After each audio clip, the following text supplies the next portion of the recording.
بالعالمین والصلاة والسلام علی نبینا محمد وعلی آلہ وصحبہ اجمعین اما بعد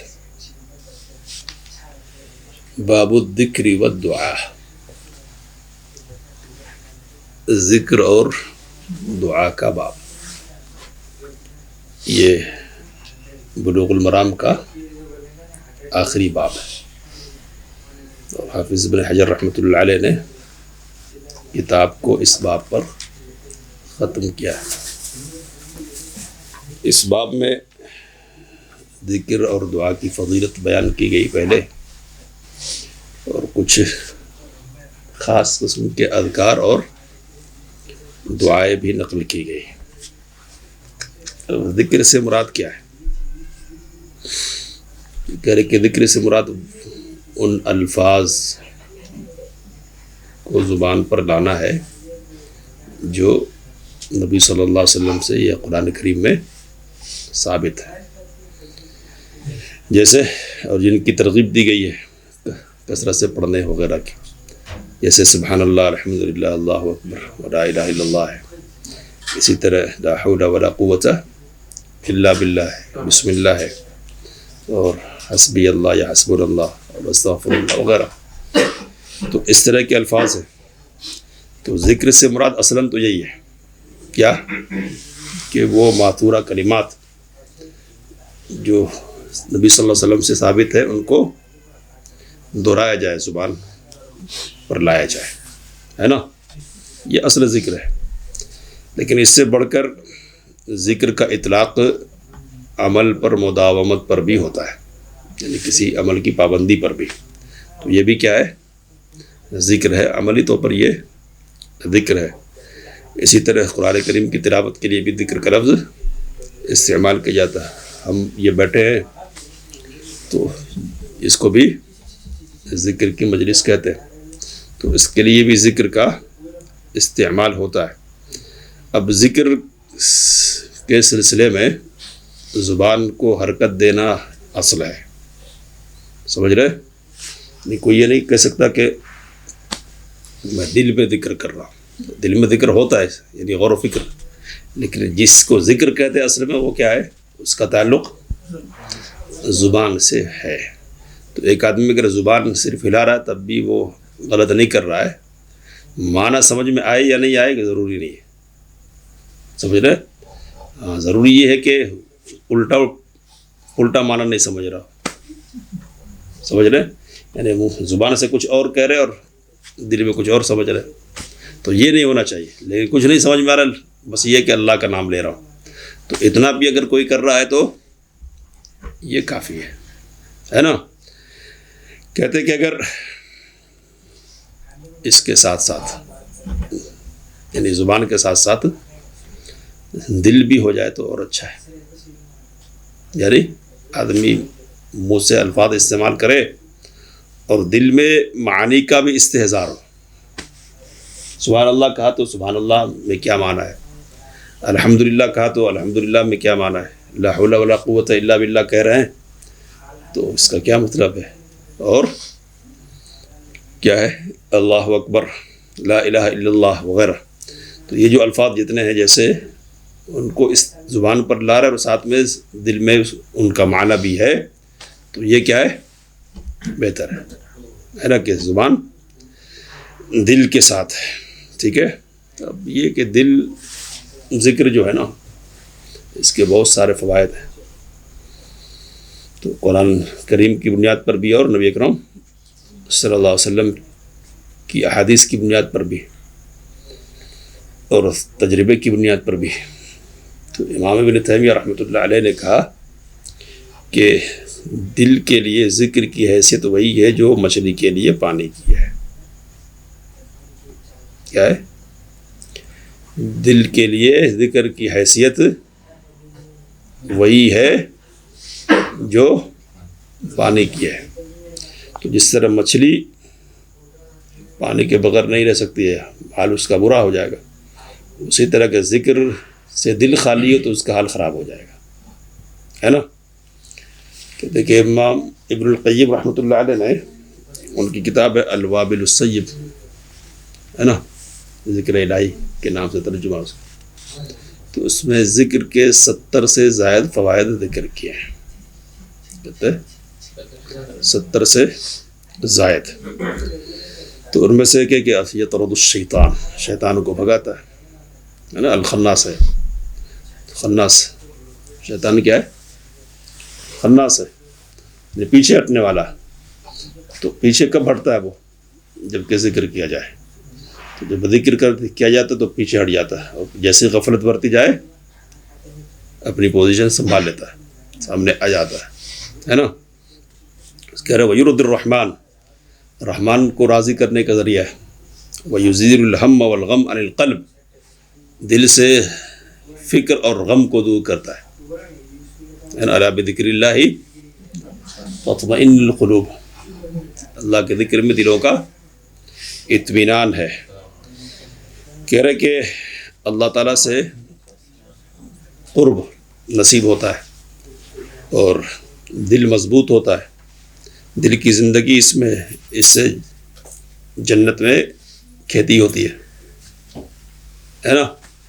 حضرت ابراہیم علیہ السلام نے نبی صلی اللہ علیہ وسلم سے معراج کے موقع پر کہا تھا کہ اپنی امت کے لوگوں سے جا کر میرا سلام کہیے، اور یہ کہیے کہ جنت کی جو زمین ہے نا وہ بہت زرخیز ہے، تو اس میں کھیتی خوب کی جا سکتی ہے. تو کھیتی کیا ہے؟ الحمدللہ، سبحان اللہ والحمدللہ، لا الہ الا اللہ، اللہ اکبر. تو جنت کی کھیتی ہے. اور پھر یہ کہ ذکر سے اور کچھ حاصل نہیں ہو تو کم از کم اتنی سی بات تو ہے ہی کہ فضول، لغو اور باطل کلام سے ہماری زبان محفوظ ہو جاتی ہے کہ نہیں. اگر دل نہیں ساتھ ہے، غور و فکر نہیں کر رہے ہیں وغیرہ، نیت بھی نہیں ہے ثواب حاصل کرنے کی، کچھ بھی نہیں ہے، تو کم از کم زبان صحیح جگہ پر تو استعمال ہو رہی ہے نا، اور زبان پر غلط چیز تو نہیں آ رہی ہے. تو ذکر کے یہ فضائل ہیں، اور ذکر کی خوبیوں میں سے یہ خوبی کہ آسان ترین عبادت ہے وہ، جو ہر وقت ممکن ہے اور کسی بھی حالت میں ممکن ہے سوائے خاص حالتوں کے، ہے نا. کہہ رہے کہ اللہ کا ذکر زبان سے کبھی بھی کر سکتے، مشروع ہے وہ، اٹھتے بیٹھتے جاگتے سوتے. لیکن خاص اوقات میں اللہ کا ذکر کرنا زیادہ مؤکد ہے، یعنی تاکیدی ہے. جیسے فرض نمازوں کے بعد، صبح اور شام کے اذکار، اور کچھ خاص امور ہیں جن کو انجام دینے کے موقع پر خاص اذکار ہیں، تو ان موقعوں پر ان اذکار کا اہتمام کرنا یہ زیادہ مؤکد ہے. جیسے تو گھر سے نکل رہے ہیں، کسی خاص جگہ گئے، اترے، وہاں اعوذ بکلمات اللہ التامہ من شر ما خلق وغیرہ، تو ان خاص موقعوں پر خاص جو اذکار ہے ان کی تاکید زیادہ ہوگی. ٹھیک ہے. ذکر پر بڑی مشہور کتابیں لکھی گئی ہیں. تو امام نووی رحمۃ اللہ علیہ کی کتاب الاذکار اس سلسلے میں سب سے زیادہ مشہور ہے، اور پھر شیخ الاسلام ابن تیمیہ رحمۃ اللہ علیہ کی کتاب ہے الکلم الطیب، ہے نا. تو یہ بھی ہے. کہہ رہے یہ تو ذکر کی بات ہو گئی. دعا کیا ہے؟ تو دعا کا مطلب پکارنا. اور دو قسم کی دعا ہوتی ہے، ایک دعائے عبادہ ہے اور ایک دعائے مسئلہ ہے. عبادت والی دعا، تو جو بھی عبادت ہم کرتے ہیں نا، نماز پڑھتے، روزہ رکھتے وغیرہ، یہ سب دعا ہے. اور اس معنی میں دعا ہے کہ ہر ایک سے مقصود کیا ہے؟ مانگنا ہی ہے. کیا مانگنا ہے؟ جنت مانگنی ہے. ہر ایک سے مقصود یہی ہے نا، تو وہ بھی دعا ہی ہے اس معنی میں. اور ایک دعائے مسئلہ ہے، یعنی وہ دعا جس کے ذریعے ہم سوال کرتے ڈائریکٹ لفظوں میں، اے اللہ فلاں چیز دے دے، فلاں چیز دے دے، تو یہ دعائے مسئلہ ہے. اب دونوں دعائیں کس سے کی جائیں گی؟ کس کے لیے کی جائیں گی؟ اللہ کے لیے. دعا میں چونکہ عاجزی اور ذلت کا اظہار ہوتا ہے کہ نہیں، اور محتاجگی کا، اس لیے اس کو نبی صلی اللہ علیہ وسلم نے اصل دعا سے تعبیر فرمایا ہے. کیا کہا؟ الدعاء هو العبادہ، دعا ہی عبادت ہے. تو عبادت کی جو اصل روح ہے یعنی عاجزی، افتقار، ذلت کا اظہار، تو یہ اس میں بدرجہ اولا یعنی کامل شکل میں یہ ساری چیزیں پائی جاتی ہیں، اس لیے الدعاء هو العبادہ کہا۔ تو یہ روایت ہے حضرت ابو ہریرہ رضی اللہ تعالیٰ عنہ سے کہ رسول اللہ صلی اللہ علیہ وسلم نے فرمایا کہ اللہ تعالیٰ کہتا انا مع عبدی ما ذکرنی، میں اپنے بندے کے ساتھ ہوں جب وہ میرا ذکر کرے، وتحرکت بی شفتاہ، اور اس کے ہونٹ میرے ساتھ ہی حرکت کرے، یعنی میری بڑائی بیان کرتے ہوئے، میری وحدانیت کا ذکر کرتے ہوئے وغیرہ۔ تو یہ ابن ماجہ کی صحیح روایت ہے۔ تو اب اس حدیث میں کیا ہے؟ تو اس حدیث میں یہ ہے کہ جو اللہ کا ذکر کرے اس کو اللہ کی معیت حاصل ہوتی ہے۔ تو معیت کون سی ہے؟ یہ معیت خاصہ، کیا ہے؟ معیت خاصہ۔ عام معیت ہر ایک کو حاصل ہے کہ نہیں؟ اللہ ہر ایک کے ساتھ ہے کہ نہیں؟ اینما کنتم اللہ معکم اینما وہو معکم اینما کنتم، وہ تمہارے ساتھ۔ تو یہ معیت عامہ ہے، اور معیت عامہ کا مطلب ہے کہ اس کی نگرانی، اس کا علم، اس کی قدرت تمہارے ساتھ ہے۔ اور معیت خاصہ یہ اہل ایمان کو نصیب ہوتی ہے۔ تو اس معیت کا مطلب ہے اللہ کی تائید و نصرت، سمجھ رہے؟ تو اللہ تعالیٰ تائید اور نصرت اور حفاظت کے ساتھ بندے کے ساتھ ہوگا کب؟ جب کہ اللہ کا ذکر کرے بندہ۔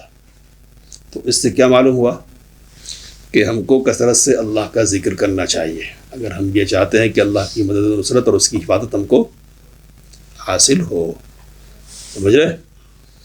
تو اب ذکر کس کو کہتے ہیں اس کی بھی حقیقت یہاں سامنے آ گئی ہے۔ ذکر اصل میں ہلنے کا نام ہونٹوں کے، سوچ لے تو نہیں ہوگا، سمجھ رہے؟ نہیں ہوگا، ذکر کرنے کے لیے حرکت ہونی ضروری ہے، ٹھیک ہے؟ چلیے، ایک ذکر سے مراد مطلب وہ عامی طرح ابھی تمہارا ذکر ہو رہا تھا، اس سے ایک یاد بھی ہو سکے اس کو، ابھی تم کو یاد کیا، یعنی ابھی تمہارا ہی ذکر ہو رہا تھا، ایسا بولتے ہیں نا؟ تو ذکر کرنے کے لیے وہ زبان کو حرکت دیں گے نا تب یاد ہو۔ وہ دل میں ذکر کرنا غور و فکر کرنے کے حوالے سے وہ ٹھیک ہے، وہ الگ مسئلہ ہے، لیکن ذکر جس کے حوالے سے ہماری گفتگو بھی ہو رہی ہے، جس کو ہم پڑھ رہے ہیں نا، وہ ذکر باللسان ہے اصل میں۔ الحمدللہ کہنا ہے، سبحان اللہ کہنا ہے، اللہ اکبر کہنا ہے، یا دوسرے جو اذکار ہیں ان کا اعتبار۔ سورہ فاتحہ جو نماز میں پڑھتے وہ بھی حرکت سے پڑھنا چاہیے؟ پڑھنا بھی حرکت ہی سے ہوتا ہے۔ جو جی میں پڑھو کر کیوں مانے بولتے ہیں جی میں پڑھو؟ اقرا بہا فی نفسک، جی میں پڑھنے کا مطلب کیا ہے؟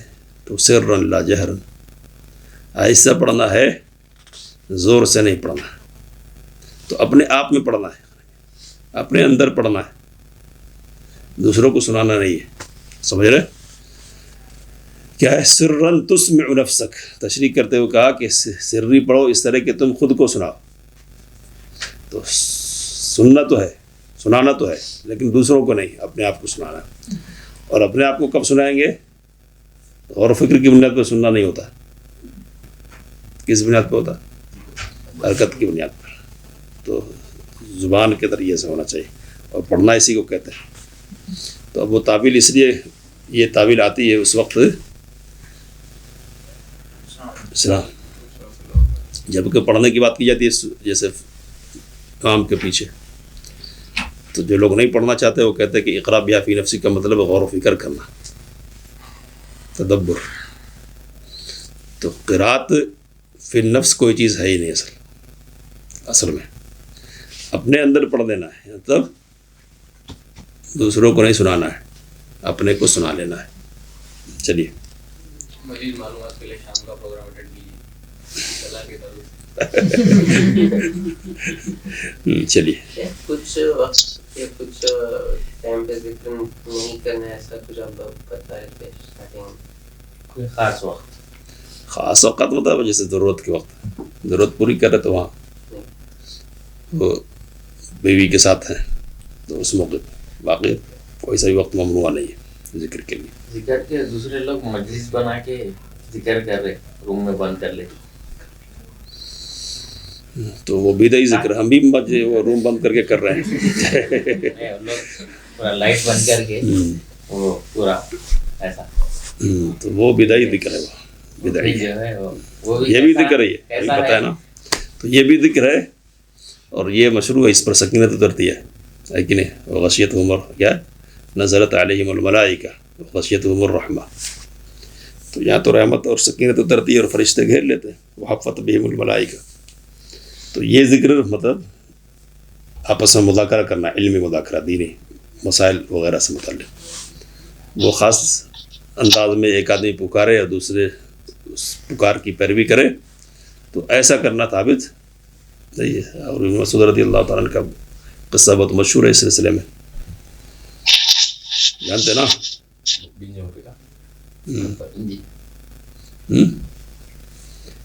بیج بھی کی بھی روایت ہے اور بغیر بیج کے بھی ہے کہ ایک آدمی یعنی ایک حلقہ بنا لیا، یہاں ایک حلقہ وہاں ایک حلقہ، اور ہر حلقے پہ ایک آدمی متعین ہے، تو وہ جو متعین آدمی وہ کہتا کہ 100 مرتبہ یہ کہو، تو کہتا پھر یہ سبحان اللہ کہو کہتا، تو اس طرح اجتماعی طور پر کر رہے ہیں، تو ابو موسیٰ اشعری رضی اللہ تعالیٰ عنہ حضرت ابن مسعود رضی اللہ تعالیٰ عنہ کے پاس گئے کہ میں نے مسجد میں ایسا دیکھا، تو کہا کہ تم نے کیا کیا دیکھ کے؟ تو کہا کہ میں نے کچھ نہیں کیا، میں نے سوچا کہ آپ کو رپورٹ دیتا ہوں، آپ جو کہیں گے کیا جائے گا، تو پھر تشریف لائے اور کہا کہ کیا کر رہا، تو یہ کر رہا، تو کہا کہ اس کو گننے کے بجائے اپنے گناہوں کو گنو، اور کہا کہ اے امت محمد کے لوگوں، کتنی جلدی تم نے ہلاکت کی بات قبول کر لی، ابھی تو نبی صلی اللہ علیہ وسلم کے برتن نہیں ٹوٹے اور آپ کے کپڑے بوسیدہ نہیں ہوئے، اتنی جلدی تم نے ہلاکت قبول کر لی، تو اب یا تو تم یہ سمجھ رہے ہو کہ تم محمد صلی اللہ علیہ وسلم سے زیادہ اچھے طریقے پر آ گئے ہو، اچھے طریقے پر، یا پھر تم محمد صلی اللہ علیہ وسلم پر خیانت کا الزام لگا رہے ہو، سمجھ رہے؟ تو اس طرح سمجھاؤ، کہا کہ پھر نکالو ان کو، بگا دیا سب کو، تو یہ مسند ہے، سنن دارمی کی روایت ہے یہ، ٹھیک ہے، چلیے۔ عن معاذ بن جبل رضی اللہ عنہ قال قال رسول اللہ صلی اللہ علیہ وسلم ما عمل ابن آدم عملا انجا له من عذاب اللہ من ذکر اللہ اخرجہ ابن ابی شیبہ والطبرانی باسناد حسن۔ تو اب یہ باسناد حسن تو ہے، لیکن یہ حسن نہیں ہے، لیکن بہرحال اس میں تو کوئی شک نہیں کہ ذکر کیا ہے، اللہ کے عذاب سے بچانے کا ذریعہ ہے، تو آدم کے بیٹے نے کوئی عمل ایسا نہیں کیا جو زیادہ نجات دینے والا ہو اللہ کے عذاب سے، من ذکر اللہ، اللہ کے ذکر کے مقابلے میں، تو سب سے زیادہ جو چیز اللہ کے عذاب سے بچانے والی ہے وہ کیا ہے؟ اللہ کا ذکر ہے نا۔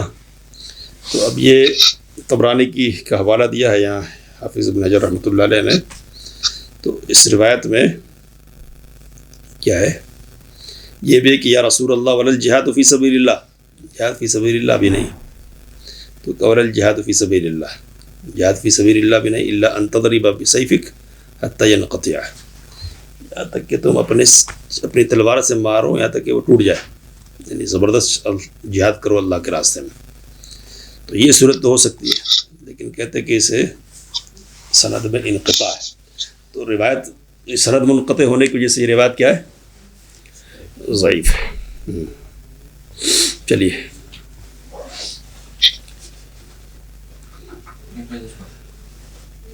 وعن ابي هريره رضي الله عنه قال قال رسول الله صلى الله عليه وسلم ما جلس قوم مجلسا يذكرون الله الا حفت بهم الملائكه وغشيتهم الرحمه وذكرهم الله في من عنده اخرجه مسلم۔ سیدنا ابو ہریرہ رضی اللہ تعالیٰ عنہ کہتے کہ رسول اللہ صلی اللہ علیہ وسلم نے فرمایا کہ کوئی قوم کسی مجلس میں بیٹھے ذکر کرنے کے لیے تو فرشتے ان کو گھیر لیتے ہیں اور رحمت چھا جاتی ہے ان پر، وذکرہم اللہ فی من عندہ، اور اللہ ان کا ذکر ان لوگوں کے پاس کرتا ہے جو اللہ کے پاس ہیں، یعنی فرشتوں کے پاس۔ تو اب یہ روایت ہے، اس روایت سے کیا ہے، ذکر کی مجلسوں کی فضیلت معلوم ہو رہی ہے۔ تو اب ذکر سے مراد کیا ہے؟ تو ذکر سے مراد کیا ہے؟ تو تسبیح و تحمید اور تحلیل وغیرہ کی بھی مجلس ہو سکتی ہے، لیکن پوری جو روایت ہے، تفصیلی روایت، اس سے یہ بات معلوم ہوتی ہے کہ مراد یہ کہ یتلون کتاب اللہ ویتدارسونہ فیما بینہم، اللہ کی کتاب کی تلاوت کریں، سنائیں اور ان پر غور کریں، ان کا مدارسہ کریں، ہے نا۔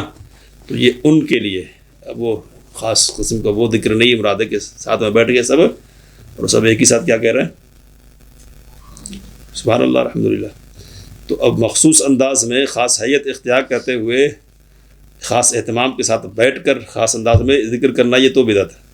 لیکن اب جیسے یہاں لوگ ہیں بیٹھے ہوئے، ایک مجلس بن گئی اور سب اللہ کا ذکر اپنے اپنے طور پر کر رہے ہیں، تو یہ مجلس بھی اس میں آ سکتی ہے اور اس میں کوئی قباحت اور برائی نہیں ہے، اللہ کا ذکر ہو رہا ہے نا۔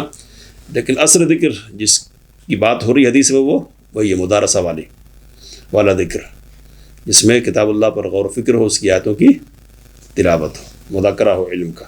تو شیخ ایسا کر سکتے ہو، مطلب قرآن کے لیے خاص متعین کر کے ایسا قرآن پڑھے اور اس کے اوپر تدبر کرے، بیٹھ سکتے ہم جیسے حدیث، ہم تو بیٹھے ہیں نا یہاں، کس لیے بیٹھے؟ تو حدیث پر تدبر کر رہے ہیں، ویسے قرآن پر بھی تدبر ہو سکتا ہے۔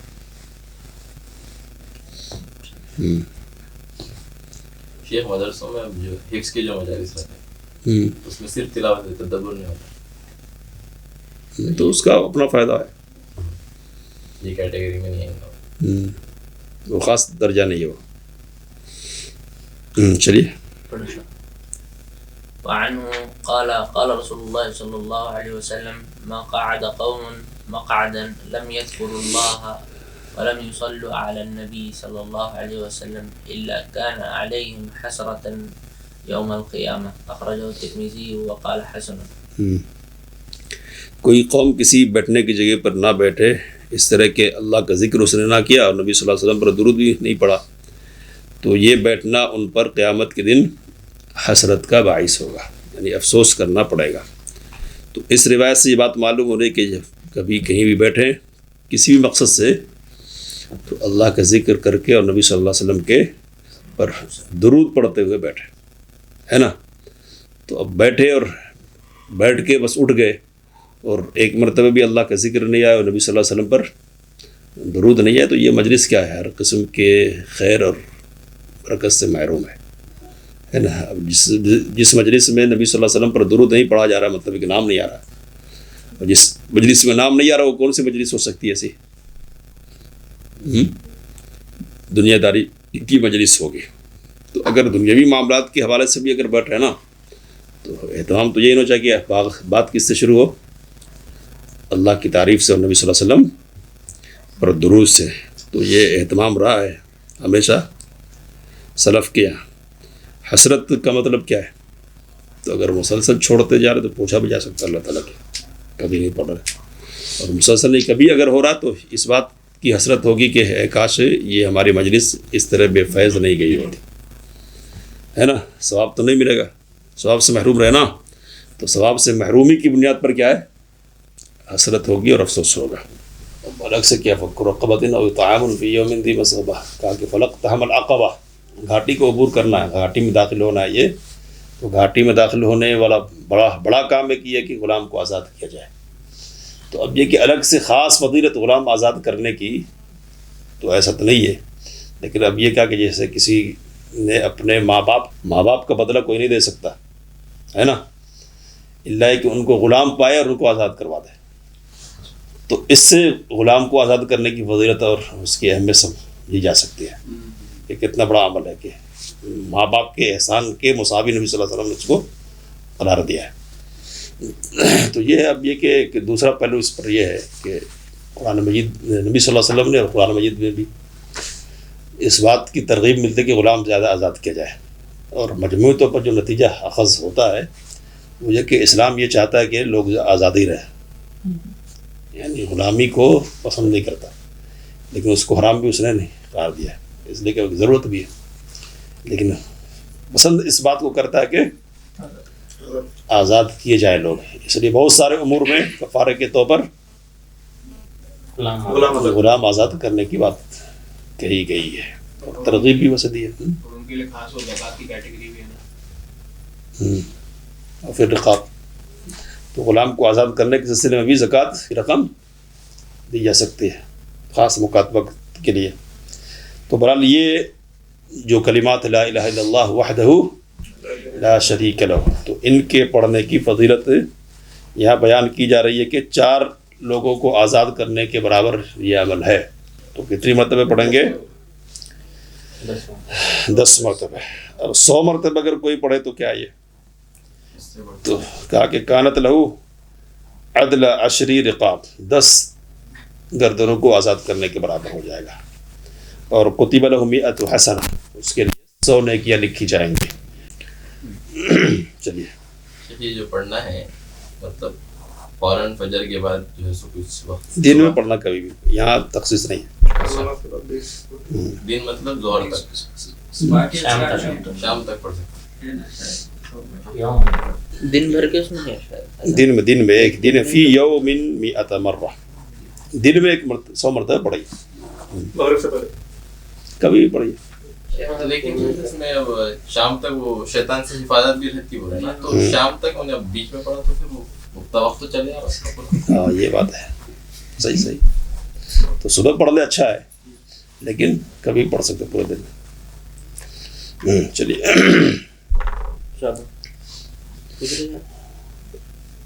وعن ابي هريره رضي الله عنه قال قال رسول الله صلى الله عليه وسلم من قال سبحان الله بحمده 100 مرة حطت خطاياه وإن كانت مثل زبد البحر، متفق علیہ۔ تو اس نے 100 مرتبہ سبحان اللہ و بحمدہ پڑھا تو اس کے گناہ دور کر دیے جائیں گے، گرچہ کہ وہ سمندر کے جھاگ کے برابر ہو۔ سمندر کی جھاگ کیا ہے؟ جو لکڑ مارنے کے بعد وہ جمع ہوتا ہے، جھاگ سمجھ رہے نا، تو اس کے برابر ہو، ٹھیک ہے؟ گناہ کبیرہ کی بات نہیں کی۔ نہیں وہی تو اب یہ جو گناہوں کی بات ہو رہی ہے وہ صغائر ہے، صغائر سے متعلق ہے، کبائر تو توبہ ہی سے معاف ہوتے ہیں۔ چلیے شیخ استغفار، ابھی کوئی مطلب کوئی گناہ کرے شخص، چھوٹے گناہ وغیرہ، تو استغفار کرنا یا سبحان اللہ بحمدہ پڑھ لیا تو چلتا نہیں کیسا؟ کیا کہہ رہے ہیں؟ اگر کوئی چھوٹے گناہ کرے شخص ہاں تو استغفار کرے تو چلتا ہے، یا سبحان اللہ بحمدہ مطلب اب ضرورت ہے؟ یہ بھی کافی ہے، نیکی کر لیں تو نیکی برائی کو مٹا دیتی ہے۔ تو اب یہ کہ 100 مرتبہ پڑھنا ہے، کیا پڑھنا ہے؟ پڑھنا ہے نا۔ تو اب یہاں کہتے کہ ورحم اللہ الشعبی حیث قال كنا نستعین علی حفظ الحدیث بالعمل به۔ شعبی پر اللہ رحم فرمائے کہ کہا انہوں نے کہ حدیث کو یاد کرنے کے سلسلے میں ہم مدد کر لیتے تھے کس سے؟ عمل کر کے۔ تو حدیث یاد رکھنے کے لیے عمل کرنا چاہیے۔ چلیے وعن جويرية بنت الحارث رضي الله عنها قالت قال لي رسول الله صلى الله عليه وسلم لقد قلت بعدك أربع كلمات لو وزنت بما قلت منذ اليوم لوزنتكن سبحان الله وبحمده عدد خلقه ورضا نفسه وزينة عرشه ومداد بكلماته، أخرجه مسلم۔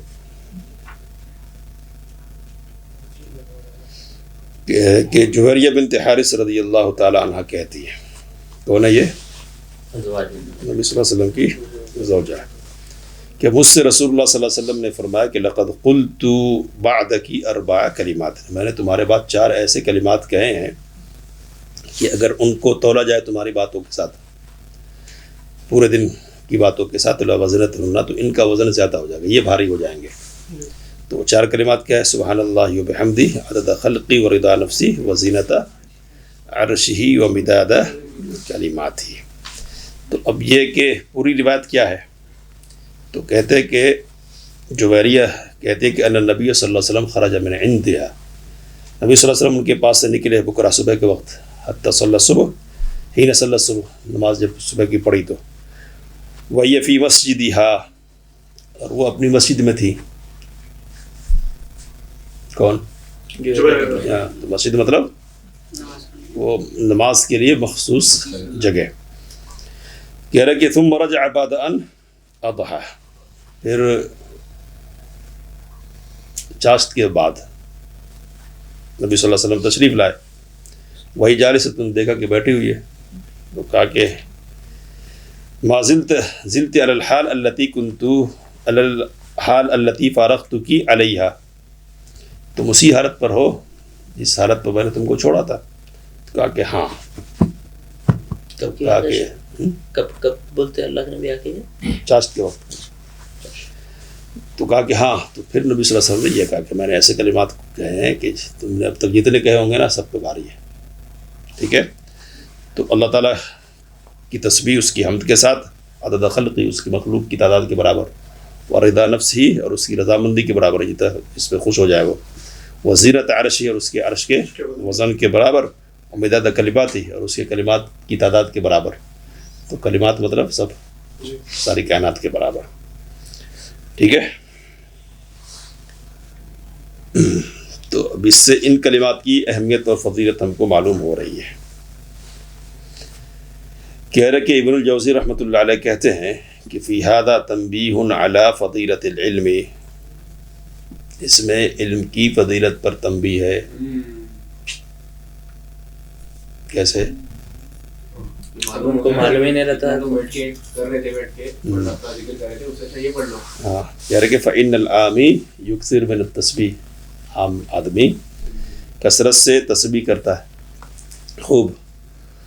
فیہتدی العالم بالعلم الی جمیع ما فعلہ ذلک فی کلمات یسیرہ، تو وہ دن بھر کرتا رہتا ہے اور عالم کو کوئی ایسی بات معلوم ہو جاتی ہے، چھوٹا کلمہ جو کہہ رہے تھے اس کے دن بھر کے اعمال پر کیا ہے؟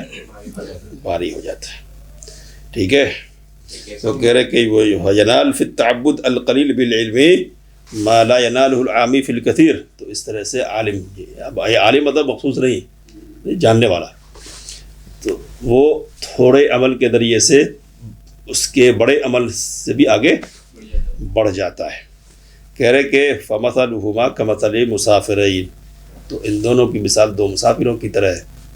احدہما جاہل بالجادہ، ایک تو وہ جس کو راستہ کا پتہ نہیں ہے، اور دوسرا فإن طریق و تطول، تو اس کا راستہ بڑھ جاتا ہے، لمبا ہو جاتا ہے۔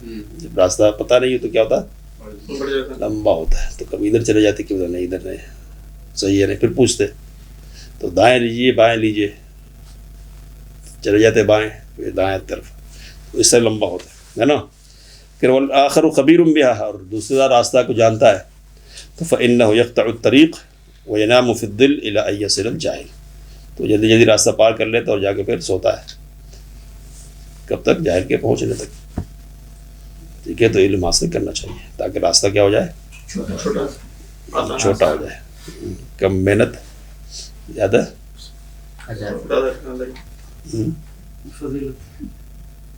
ہے کہ نہیں؟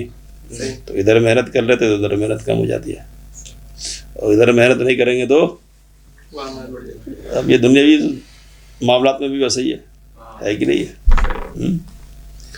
تو اب ایک عام آدمی جو جس نے پڑھائی لکھائی نہیں کی ہے، دیکھیے گھنٹوں محنت کرتا ہے بیچارہ اور اجرت کم پاتا ہے، اور ایک آدمی جو اس کے دن بھر کی اجرت سے بڑھ کر 10 منٹ میں 5 منٹ میں حاصل کر لیتا ہے، کیا ہے؟ ہے کہ نہیں؟ مشورہ لینے کے کسی وکیل کے پاس، تو اب وہ علمی کی بنیاد پر ہے نا، تو 2 لفظ آپ کو سمجھا دیا، اس کے بعد 1000 روپے تو 2000، تو دنیا میں بھی ہے اس کے ساتھ۔ چلیے اب جب سے جو بڑے 100 بار سبحان اللہ الحمدی کی فضیلت اور 10 بار اس کی 100 بار، اگر یہ ایک بار اگر پڑھے تو اس سے بہتر اس سے زیادہ اجر وہی سوال تھا وہی اب جو پڑھے جاتا ہے نا یہ پڑھ لیتے نہیں اب ہم تو کو تو نہیں معلوم کہ سیدہ جویریہ کیا پڑھ رہی تھی ہے نا، لیکن بہرحال اس روایت سے ان کلمات کی اہمیت تو ہم کو معلوم ہو رہی ہے. بہتر ہے کہ وہ بھی 100 بار پڑھے یہ بھی پڑھے الگ. نا تو اس کی اپنی فضیلت ہے نا. تو اب وہاں میزان میں وزنی ہونے کے اعتبار سے ممکن ہے کہ یہ ہو، ہے نا، اس لیے کہ وہاں جو چیز ہے وہ یہاں موجود ہے مختصر لفظوں میں، ہے کہ نہیں؟ حمد اور تسبیح. تو حمد اور تسبیح وہاں پہ لا الہ الا اللہ وحدہ لا شریک لہ لہ الملک ولہ الحمد وہو علی کل شیء قدیر. اب جو سبحان کا جو لفظ ہے اس میں لا الہ کا معنی خود بخود پایا جاتا. صبر ہے، عیب کی نفی ہے تو لا الہ الا بھی عیبی کی نفی اصل، تو وہ معنی پایا جاتا ہے. لیکن الگ الگ فضیلتیں الگ الگ حاصل کرنے کی کوشش کرنی چاہیے. اگر مشکل ہے تو پھر یعنی ہمارے پاس ٹائم کم ہے، ہم زیادہ حاصل کرنا چاہ رہے ہیں تو اس کو کم از کم پڑھ لیں گے. چلیے. ایک زینت عرشی، زینت سے مراد تو خوبصورتی ہوتی ہے نا عام طور سے جو زبان میں یوز کرتے ہیں. زنا زینت نہیں ہے، وہ زنا ہے. وزنا یزینو زینتن مصدر ہے وزن. چلیے. اسپیلنگ الگ ہے، اسپیلنگ الگ ہے، روٹ ورڈ الگ ہے. اچھا اچھا وزن ہے، یہ وزن سے، اور وہ زینت ہے زا یا نون. وہاں روٹ ورڈ کیا ہے؟ زا ہے، یا ہے اور نون ہے زین. اور یہاں کیا ہے؟ واو زاد نون ہے زا. زنا اس سے ایک زنا خوبصورتی سے وہ الگ ہے. زینا نہیں ہے، زنا ہے وہ. وہاں روٹ ورڈ پھر الگ ہے. ہاں زانون یا زنا یزنی ہے نا، زنا یزنی زنن. چلیے. وعن ابي سعيد الخدري رضي الله عنه قال قال رسول الله صلى الله عليه وسلم الباقيات الصالحات لا اله الا اب کلمات کے سلسلے میں کہا ہے میں نے کہ ساری چیز آ جاتی ہے اس میں، تو کونی شرعی جتنے کلمات اللہ تعالیٰ کے نا احکام سب ہیں اس میں. الباقيات الصالحات لا اله الا الله وسبحان الله والله اكبر والحمد لله ولا حول ولا قوة الا بالله اخرجه النسائي وصححه ابن حبان والحاکم. تو اس میں حضرت ابو سعید خدری رضی اللہ تعالیٰ عنہ کہہ رہے کہ رسول اللہ صلی اللہ علیہ وسلم نے فرمایا کہ باقی رہنے والی نیکیاں کیا ہے؟ تو لا الہ الا اللہ ہے، سبحان اللہ ہے، اللہ اکبر، الحمدللہ ولا حول ولا قوۃ الا باللہ. تو اب یہ روایت اس طرح پوری ہے کہ نبی صلی اللہ علیہ وسلم نے کہا کہ استکثروا من الباقیات الصالحات، کثرت سے باقیات صالحات کا اہتمام کرو. تو قیل وما ہن یا رسول اللہ، کیا ہے؟ تو یہ بتلایا. اب قرآن میں بھی ہے، قرآن میں کیا ہے؟ تو المال والبنون زینت الحیات الدنیا. تو یہ دنیا کی زندگی کی زینت ہے. تو دنیا کی زندگی کی زینت دنیا کی طرح ہے، جیسے دنیا کو ختم ہونا ہے ویسے زینت کو بھی ختم ہو جانا ہے. والباقیات الصالحات خیر عند ربک ثوابا وخیر آمالا. تو ثواب کے اعتبار سے اور عمل کے اعتبار سے، امید باندھنے اور لگانے کے اعتبار سے کیا باقیات صالحات بہتر ہے. تو باقیات صالحات کیا ہیں؟ یہ ہے سبحان اللہ، الحمدللہ، لا الہ الا اللہ، اللہ اکبر، ولا حول ولا قوۃ الا باللہ. تو اب وہ جو ذکر کی فضیلتیں پڑھی ہیں نا ان کو ذہن میں رکھ کر ان سب کو پڑھتے رہنا چاہیے. چلیے. وعن سمرة بن جندب رضي الله عنه قال قال رسول الله صلى الله عليه وسلم أحب الكلام إلى الله 4 لا يضرك بأيهن بدأت سبحان الله والحمد لله ولا إله إلا الله والله أكبر أخرجه مسلم. اللہ تعالیٰ کے نزدیک پسندیدہ کلام 4 ہے. لا یضرک بأیہن بدأت، تمہارے لیے کچھ بھی نقصان دہ نہیں ہے کہ تم ان میں سے کن سے شروع کر دو. تو الحمدللہ سے شروع ہو ضروری نہیں ہے، یا سبحان اللہ سے آغاز ہو ضروری کسی سے بھی شروع کر سکتے ہیں. تو 4 کلمات کیا ہیں؟ سبحان اللہ والحمدللہ ولا الہ الا اللہ واللہ اکبر. تو اب یہ ہے کہ یہ سب سے افضل کیوں ہے، محبوب زیادہ کیوں ہے، تو اس لیے کہ ساری چیزیں ان میں تو آئی گئی ہے، کچھ بھی تو رہ نہیں گیا نا. تو اللہ کی تعریف بھی ہو گئی، یعنی ساری خوبیوں کا اعتراف بھی، تسبیح بھی ہو گئی، یعنی ساری کمیوں اور نقائص سے پاکی کا اعلان بھی، اور پھر کیا بڑائی بھی ہے، اور جو اصل مقصود ہے کیا اللہ کی عبادت ہونی چاہیے، تو اس کا بھی اعلان لا الہ الا اللہ. چلیے. وعن ابي موسى الاشعري رضي الله عنه قال قال لي رسول الله صلى الله عليه وسلم يا عبد الله بن قيس ألا أدلك على كنز من كنوز الجنة لا حول ولا قوة إلا بالله متفق عليه. تو یہ الا ادلک علی کنز من کنوز الجنہ لا حول ولا قوت الا باللہ. تو لا حول ولا قوت الا باللہ کیا، یہ جنت کی خزانوں میں سے ایک خزانہ ہے نا. تو اب اس کو پڑھنے سے پہلے ایک چیز ہے، کہہ رہے کہ ترتیب کچھ بھی رکھ سکتے ہیں، لیکن بہتر ترتیب یہ ہے کہ جو اس روایت میں ترتیب آئی ہے نا اسی کے مطابق چلا جائے. تو سبحان اللہ والحمد للہ ولا الہ الا اللہ اللہ اکبر. تو کہہ رہے کہ لأنہ یتضمن النقص نفی النقائص عن الباری. سبحان اللہ پہلے کہیں گے تو جو کمیاں ہے، نقص ہے، اس کی نفی ہو گئی اللہ تعالیٰ سے. ثم التحمید، پھر اللہ تعالیٰ کی تحمید ہوگی.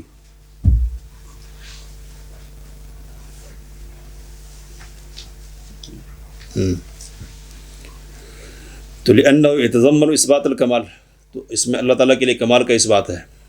اور اذ لا يلزم من نفی النقائص اثبات الکمال، اس لیے کہ اگر ہم کسی سے نقائص کی نفی کر دیں تو اس سے یہ لازم نہیں آتا کہ اس میں کمال بھی ہو. کسی کے اندر کمی نہیں ہے تو اس کا مطلب نہیں کہ سارا خوبیاں بھی ہے ساری ہے نا. ثم التکبیر، تو پھر تکبیر ہے لإثبات ان اللہ اکبر من کل شیء، تو اللہ ہر چیز سے بڑا ہے. ثم یختم بالتحلیل، پھر تحلیل سے ختم کریں گے لا الہ الا اللہ سے، تاکہ اس بات کا اعلان ہو جائے کہ عبادت صرف اور صرف کس کی ہوگی، اللہ تعالیٰ کی ہوگی. ٹھیک ہے. تو اب یہ کنز من کنوز الجنہ ہے. حضرت ابو موسیٰ اشعری رضی اللہ تعالیٰ عنہ کہتے ہیں کہ مجھ سے رسول اللہ صلی اللہ علیہ وسلم نے فرمایا عبداللہ بن قیس، عبداللہ بن قیس، اے عبداللہ بن قیس، یہ ابو موسیٰ اشعری رضی اللہ تعالیٰ کا نام ہے یہ عبداللہ، کہ الا ادلک علی کنز من کنوز الجنہ، کیا میں جنت کے خزانوں میں سے خزانے کے بارے میں تمہیں نہ بتلاؤں؟ کیا ہے وہ؟ تو لا حول ولا قوت الا باللہ، لا حول نیکی کرنے کی طاقت، ولا قوہ برائی سے بچنے کی قوت اللہ کی توفیق کے بغیر ممکن نہیں ہے. کہتے ہیں کہ وہ زاد النسائی ولا ملجأ من اللہ الا الیہ، تو یہ اضافہ ہے نسائی میں کہ اللہ سے پناہ صرف اللہ کی طرف ہی مل سکتی ہے، یعنی اللہ سے بھاگ کر ہم کہیں نہیں جا سکتے ہیں.